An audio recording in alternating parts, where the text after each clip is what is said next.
What's up, guys? Welcome back to my channel. As somebody who has been deconstructing from the Catholic Church for about 3 years now, it is hard for me to find deconstructionist media and music. And today I wanted to talk about Rhett McLaughlin's new album, Human Overboard. His stage name is James in the Shame, so if you see it listed as that online, that's why. I should just say I'm biased. I am a huge fan of Rhett and Link, and this was sort of a big deal when Rhett decided to go solo and do a country album. Now, I am not a fan of country, or at the very least, I've never found country music or country artists that I've ever latched onto. However, this whole album has definitely reframed country for me as a genre. The name of the album, Human Overboard, is a reference to something that Rhett said during his podcast where he discussed his religious deconstruction. And he has gone on record to say that this line in particular is a phrasing that he regrets, as it was a sentiment that was weaponized against him by the evangelical community. And it's nice to see him kind of reclaiming it for his own and using it for the album's name. As we go through the tracks, you will see that there is an order to the audience of each song. So the first song on the album is called Believe Me. From my interpretation, it is addressed to the internet or a person that he is talking to about his deconstruction. When I first heard it, I sort of thought about it as the people who had listened to his deconstruction story, so it's kind of a broader audience, and I think that's a good way to sort of start the album. But this sentiment of asking somebody to not judge or not argue or debate you on your topics, but just listen. I'm not trying to change your mind. I'm not trying to do that. I'm just trying to share my perspective with you of where I'm at spiritually and in my beliefs. Musically, I can't speak too much on country. If you are a country fan, Rhett and Link talk about in depth the musical influence of each song. I can't really speak much to it, but I think musically this song is pretty nice. I will say I find Rhett to be sort of a weak lyricist. He's not terrible, and he's a pretty good storyteller, but you'll find that throughout some of the lyrics of some of these songs, the lyrics can be very heavy-handed or very corny, but it gets a pass for me because it is country, and from my understanding, country can be very corny and whatnot, and despite the heavy-handedness of songs, I think the lyrics can still be very touching and very healing. With that said, I kind of find that to be in some of the lyrics of this song. This isn't one that I return to a lot, but it's not a bad one.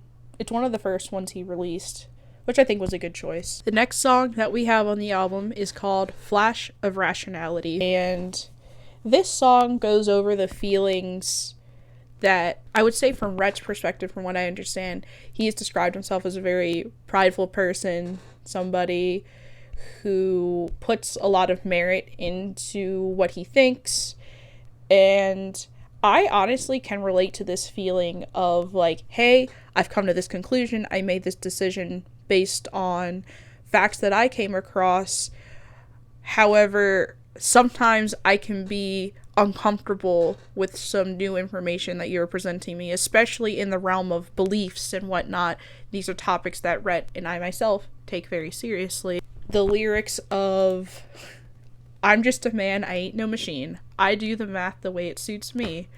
I think we can all relate to that. But he's showing here this insecurity, this vulnerable spot of a deconstruction process, of coming to terms with hey, sometimes I don't know, and I have to be okay with that. And it's something that everybody is learning, whether you're deconstructing or not, but it's especially when you're coming out of an evangelical setting, it's something that you have to learn to do when you're provided all the answers for a big portion of your life. Musically, this one's not bad. Once again, it's not really one that I return to very often. I think Rhett's vocals really shine here. I think throughout the whole album, his vocals are really great, but especially here, we get to hear a lot of like the bottom part of his baritone range, and I think he sounds really nice. I should also mention that I think Rhett is a very good songwriter. Lyrics being strong or weak or whatever, I think his songwriting is quite strong, and it shows throughout this entire album. Next on the track, we have Give a Damn. And this is one I do return to quite often. But this song, I mean, it's about evangelism, right? And as I've talked about a lot of times, my personality is evangelistic. I like to persuade people, and I don't necessarily like that about myself. And this is a song about, man, I can't help but give a damn, but sometimes I wish I didn't. You know, it doesn't make your life easier when you like to change people's minds. When you first heard about the great beyond, and also, you were smitten. I think there's something about people who feel like there's gotta be some purpose. They're naturally drawn to religion, and to really, when they're involved in a religion, to really go for it. Like, I became a missionary because I thought that this is the most important thing in the world. Like, this is so much more important than every other earthly thing, that how do I go all in?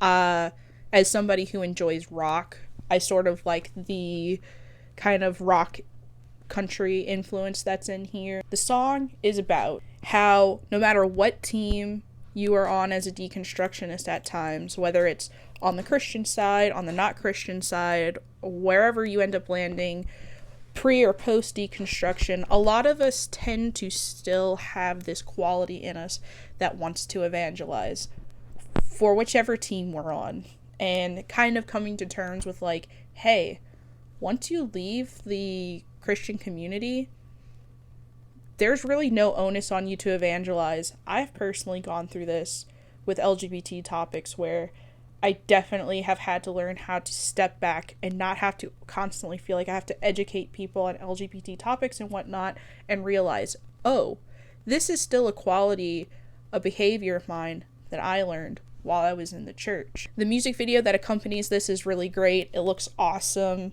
and it definitely gives a new layer to these themes. Have this character that represents the singer, first, going through books through a library and hanging out with people that are all rejoicing and whatnot, and then they bring this knowledge that they have to these other people, and then you see them sort of go off into this realm where there's science and reason, and then they join those people. You see these two communities clash in this like battlefield of sorts, and by the end of the song, the main character is kind of throwing these colorful bombs at the people, and I think it sort of represents that, like, hey, both sides, Christian, non-Christian, whatever, however you interpret the two sides in the song, there needs to be a tolerance on both sides that, it's not just black and white. There's a lot of different ideas and a lot of different things that both sides need to be taken into account about who's right, who's wrong. It's not so black and white, which is still something I'm still learning how to do myself. Next on the album, we have Sorry, which is a song from a deconstructing child to their parents. A lot of the lyrics in this one hit home for me personally, so much so that I sent this song to my dad and was like, hey, I want you to listen to this if you have the chance.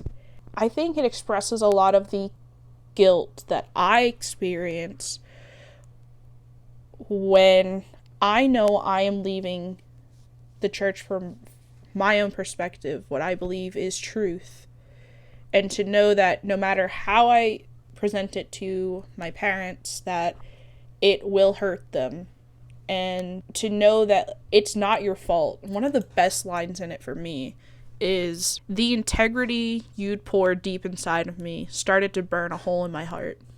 Like, yeah, exactly. Like, you did nothing wrong. In fact, what you taught me has become a strength. And unfortunately, that is now why I'm doing something that you may not approve of. I fortunately have a very understanding father, so when I did send this to him, he made sure to explain to me, I'm not disappointed in you for doing what you did, but I know that there have been times where he has expressed anxiety and concern over my salvation or like my well-being in the long term. And I think that's all very valid, especially when you're in a community where this is what you are taught and what you're given. Some other great pointers in the song, some great lyrics I want to share. Where some of Rhett's strongest lyrics shine is like, took your book and made it mine, never colored outside the lines and made my own peace with the king.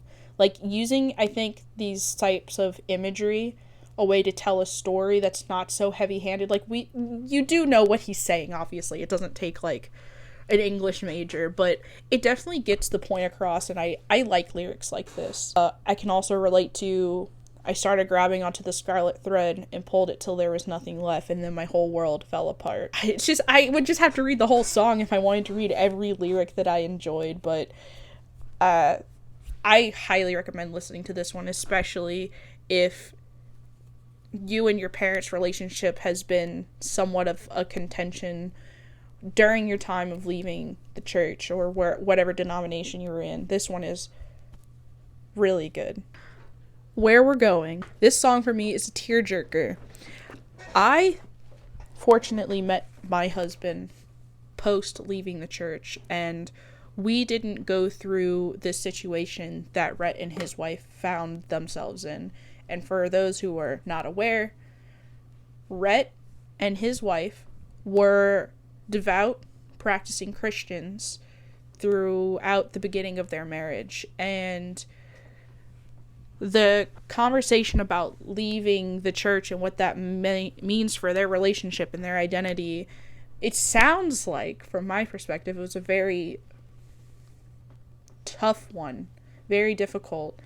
And despite all that, they are still together. And just knowing the background of the story when I first heard the song made me tear up. And even just the sentiment of like, I don't know, even though I haven't gone through the same situation with my own husband, just the whole thing of like, I don't know where we're going, I don't know what the future holds, but I want you there with me, is just like, I feel that. I feel that for my own husband. And it's a beautiful song. I've listened to this one quite a lot as well. The music video, also Tearjerker, has like home videos and pictures of them growing up. The two of them sing it together. It's just another strong one, another good one that you should definitely check out for sure. Next song, Creaking Back, is between Rhett and his kids. And this one, while it's a beautiful song, of course, is a little bit harder for me to relate to as I don't have kids. But I can only imagine.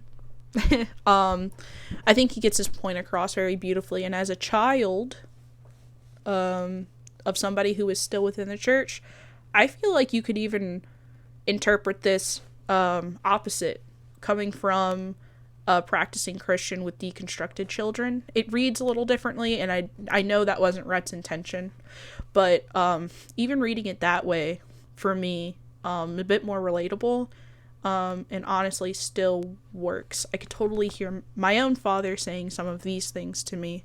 I think some of the highlights of the song lyrically are, the secret I probably should not tell is that I feel like I'm still a kid myself.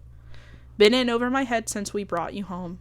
Biggest thing that I've learned is what I don't know. And something that I have learned from Rhett and Link, as somebody who is not sure whether or not they want kids in the future, you know, I think a big concern for myself is recognizing, like, you could do your best at being a parent, and you're probably somehow going to end up giving them some sort of thing that they need to go to therapy for in the future.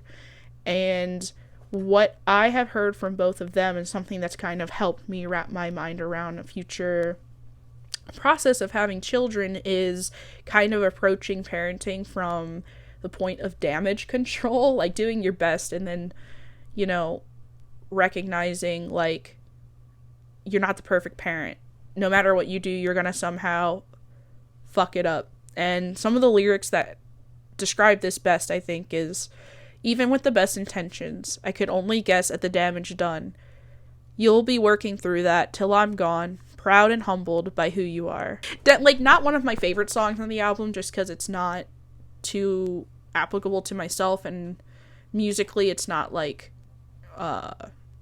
something that draws me back, but it's once again, it's a good song. Next track is Only Thing. This song kind of touches on a similar theme, I think, of Flash of Rationality. Some good lyrics that I can pull from it are, the only thing I'm certain of is that I ain't certain about much.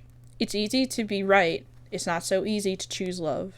Sometimes I miss that feeling of having it all figured out.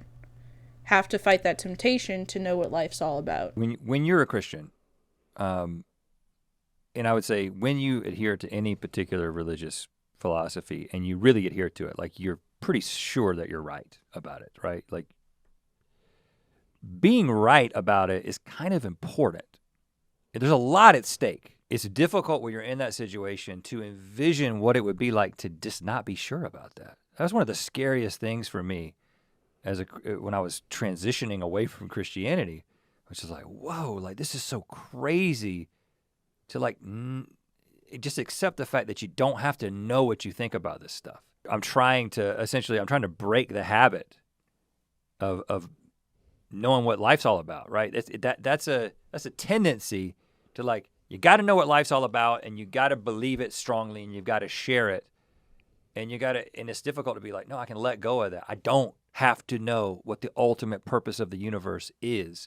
And I believe that anyone who says that they've got it figured out almost assuredly is wrong. And this is definitely something that I still work through occasionally in my own spiritual life, is missing that feeling of concreteness that you have figured stuff out, or like that there are answers, and that it feels so validating when there are thousands of people who agree with you. It feels so real, and it's not something that I'll have ever been able to recapture and have been coming to the terms with. It's probably something that I will never recapture. It was an illusion of a past spiritual belief. I will say, for me personally, this is one of the weaker songs on the album. I think it was probably an important song for him to write, and I could see how it is an important song to other people.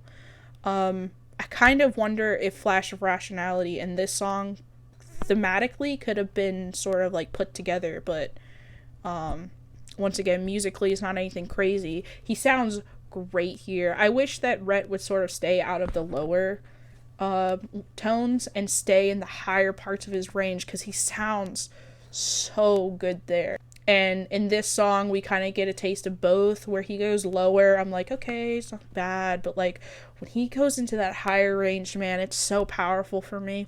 It's so good. Is it skippable? In my opinion, yes. But if this is a theme that sounds important to you, sounds personal, check it out.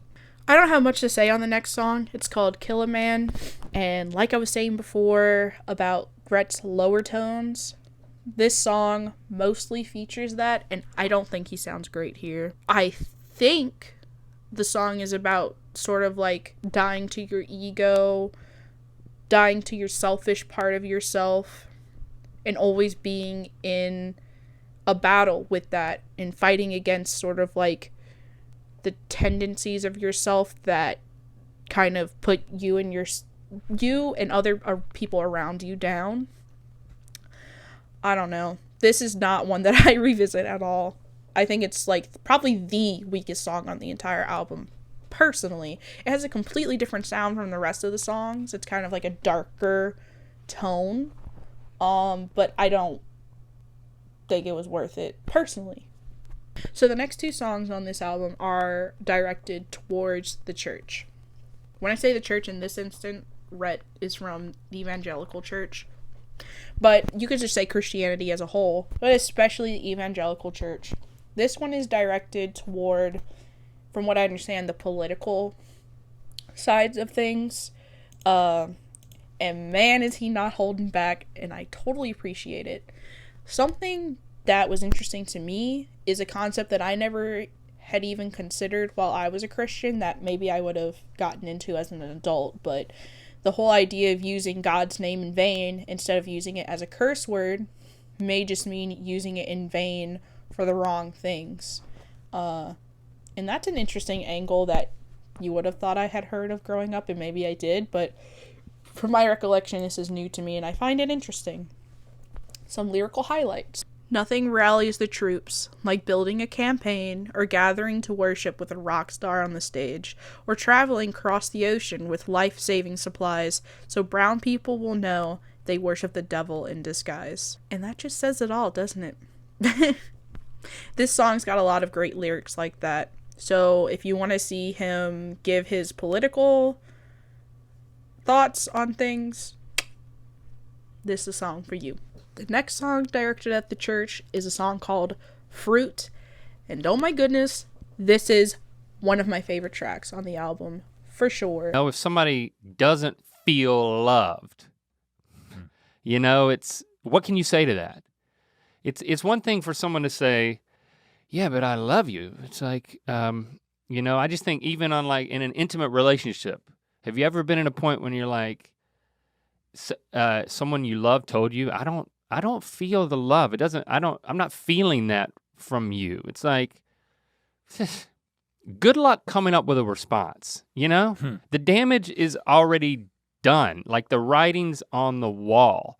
And you can try to explain yourself at that point.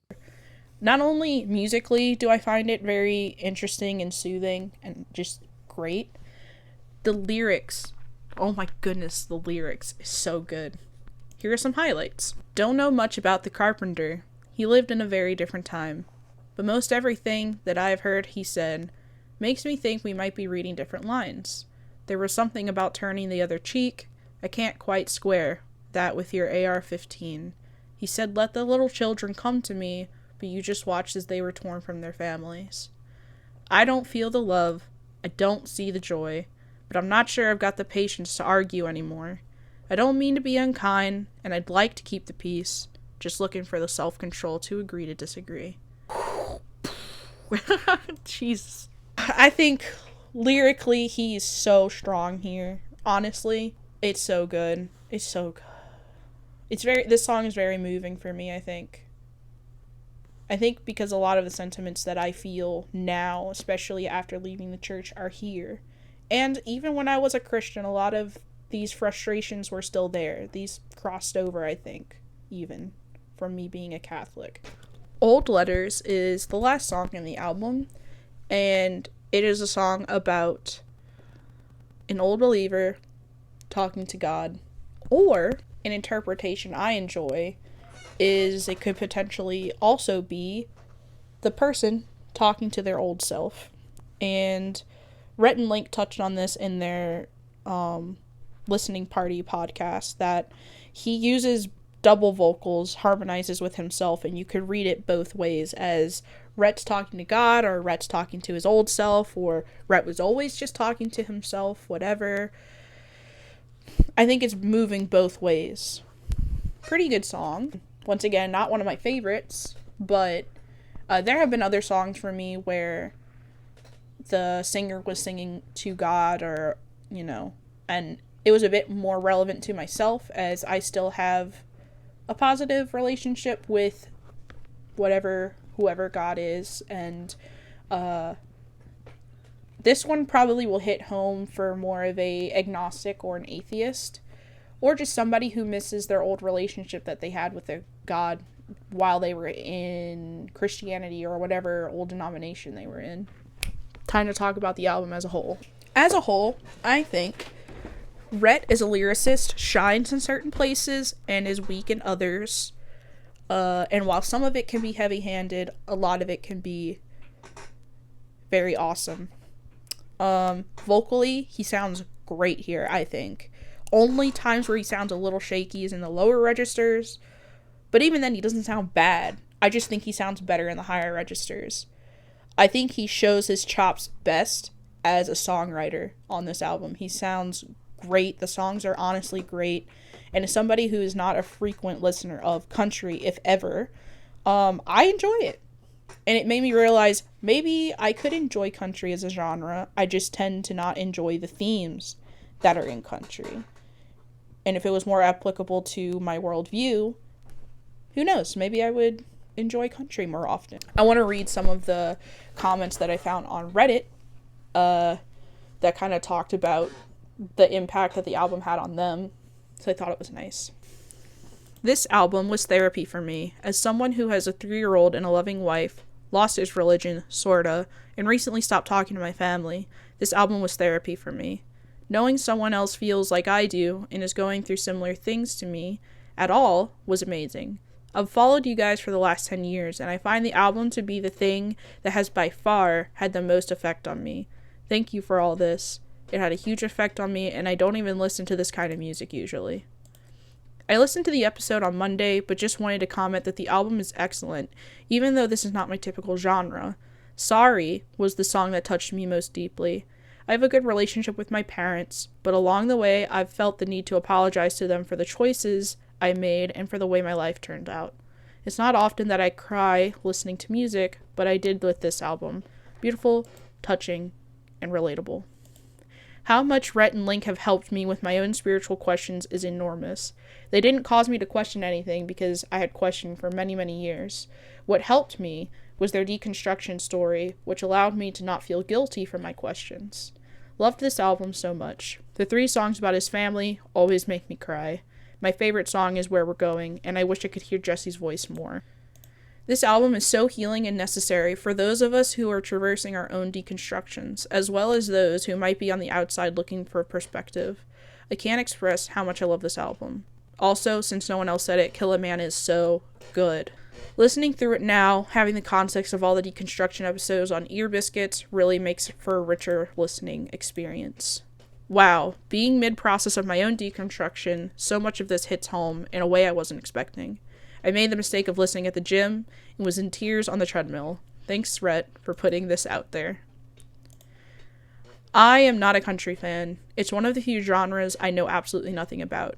I love GMM, been here since the beginning, so I figured I'd play a song or two, just to say I gave it a chance.